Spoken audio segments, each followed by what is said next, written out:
Okay, so welcome back to the channel, everybody. Hope you're all having a great day. So what I want to talk about today is, should you ride your bike in autumn, winter, or should you tuck that precious piece of metal up, cover it in blankets, put it on paddock stands and keep it safe and dry and clean and free from salt and grit until springtime, that's Easter. So I'm actually out today and I think you should ride bikes in the autumn and winter. I'll give a couple of reasons perhaps why it can be problematic, and maybe then I'll give a couple of reasons why it's going to be really rewarding as well. Okay, so number one. First things first, before we even get on the bike, go and have a look out the window. If it's a beautiful sunny day like today, definitely plan your ride. Plan your ride a little bit shorter than you would do in the summer. So summer, maybe you want to go on a 2-3 hour blast. In the winter, probably an hour tops. If it looks like a scene from the second half of the movie Everest with a massive blizzard outside, probably just stay inside, you know, have a tea, watch a film and leave your bike tucked up in the shed. But if it's beautiful like today, then there's no reason why we can't get out on the road. Riding in winter can be absolutely horrible. So it's dangerous, it's cold, it's wet, you're going to get filthy, the bike's going to get filthy. You can't ride like you're used to in the summer. But if you take a few precautions, riding in this kind of condition can be really, really rewarding. So I'll start with riding, and it's a good excuse to say that as we come to this bend. So you can see here we've got quite a sharp bend. I'm just going to keep the bike much more upright than I would otherwise. So it's almost a challenge to keep the bike as upright as possible on wintry roads. So the way I do this is to lean your body rather than the bike, so keep the bike as upright as possible and move your body around if you want to lean at all. It may be the case that you just use the line of the corner to pilot the bike around and keep your body and the bike upright, so you can just roll around corners like that. I mean, that was more of a sweeping bend. So that's riding the bike. Obviously be aware that the road surface, be really, really on top of the road surface. So if the road surface is like today, it's dry, it's pretty clean, there's no mud or leaves or anything on it, just be aware that around every corner, under overhanging trees or in the shadows of a hill, you could come round the corner and the road be soaking wet once again. And here's an example. I mean, we've got a car pulling out, we've also got wet there, which is coming off the fields. So be a little bit careful about changes in road condition. You could have spilt diesel, wet, runoff, all of that takes a lot longer to dry. Leaves across the road, obviously, they can turn into a wet, slippery slime. So be really, really attentive to changes in road surface condition, much more than you would in the summer. Okay, so obviously ride the bike slightly differently, pay attention to the road, also pay attention to the weather forecast. So you can go from bright and sunny to drizzly and rainy very quickly in winter, whereas in the summer, at least in the UK, you can get prolonged periods of high pressure anticyclones, I think they're called technically speaking, which keep you dry, hot weather for an extended period. But in the winter you don't. We get battered by the Gulf Stream or Jet Stream, I always get those confused. Jet Stream, I think. Jet Stream batters our little islands and brings in weatherfront after weatherfront with inclement weather. So be careful of the weather forecast.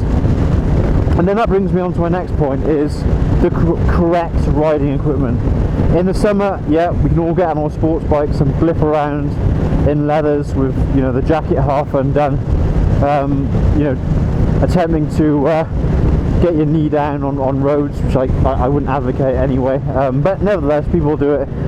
In winter you should really have nice, snug, warm kit to wear, and so what I mean by that, I'd probably switch leather, which doesn't have insulating properties at all really, for textile kit. I'm wearing at the moment the Alpine Stars Andes touring jacket, Tourer. It's only the version 1 and they've now brought out a version 3, but you can pick up this kit on eBay very inexpensively. It's got lots of different vents, so I can open it if I get too warm, but it's got a lot of insulation inner lining. Very much an all-weather piece of kit. I've got the whole suit, it's got the trousers as well.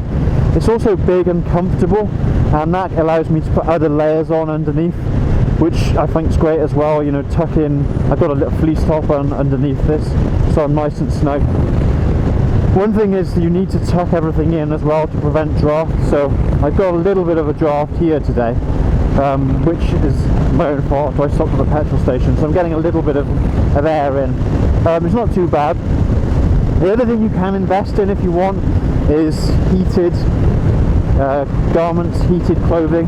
So at the moment I've only got these RST Thermatech, I think that's something they're called, but they're RST heated gloves. With gloves, and winter gloves in particular, whether they're heated or not, you've got to find a balance between whether they're going to be dexterous, so you can operate the controls, and warm enough, and also provide the protection as well. So these are standard leather gloves that don't have armour, but I don't ride like an idiot in the winter, so I don't think that armour for me is necessary. I'd rather warm. There's nothing worse than getting stuck out on a cold day, maybe you've ridden a bit too far, and your hands become frozen to the extent where you can't operate the controls. That's really, really dangerous. It's a little bit scary actually. Your hands are numb and you can't operate the brake or the gears by operating the clutch. It's a little bit tricky. So with gloves, winter gloves, I mean, I haven't got the heating element on these, so they're effectively just winter warm gloves at the moment. I like to have the heated, so if I get in a little bit of a tricky situation, I get too cold, I can just press the button and my hands are very snug. One other thing about heated gloves, and I have actually reviewed these gloves fully on this channel before, so go and check out one of my other videos to see that. Just give this guy away. One of the other videos does show these gloves, so we're going to look at them. But the other thing about the gloves is the thumb doesn't have heating elements. So if you don't have the grip, the guards, stops wind hitting the bottom of your hand, you might find your thumb becomes cold. But nevertheless, heating elements are a lifesaver. You can also get the heated vests as well, but you end up with cables dangling everywhere. But you know, it allows you to ride your bike all year round, so it's definitely a winner in my book. Well, that's it guys for me. Just wanted to chat a little bit about riding in the autumn. Obviously look at the benefits of it. We're riding in this beautiful golden light, everything's beginning to turn yellow and orange.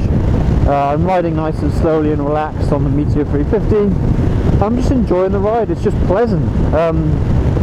And the road is pretty good. So if you do like our videos, there's hopefully lots of interesting stuff coming up. Then please hit the like button, that'll boost the video with the YouTube algorithm. And if you really like what we put out today, then please do give us a subscribe. You know, it's really great to see people subscribing to the channel and tuning in for more of our content. Until next time guys, I'll give you a quick honk of the horn, and I'll see you in the next video. Okay, and finally, the best thing about winter rides is coming in after a cold, chilly and sunny day and getting yourself sat down and having a nice warm cup of tea and maybe some breakfast. Hey babe, just in time for brunch. Lovely. There you go. Want a cup of tea? Yes, please. Just made you one. Thanks guys, and I'm going to enjoy my breakfast with the lovely Susie, and we'll catch you in the next video.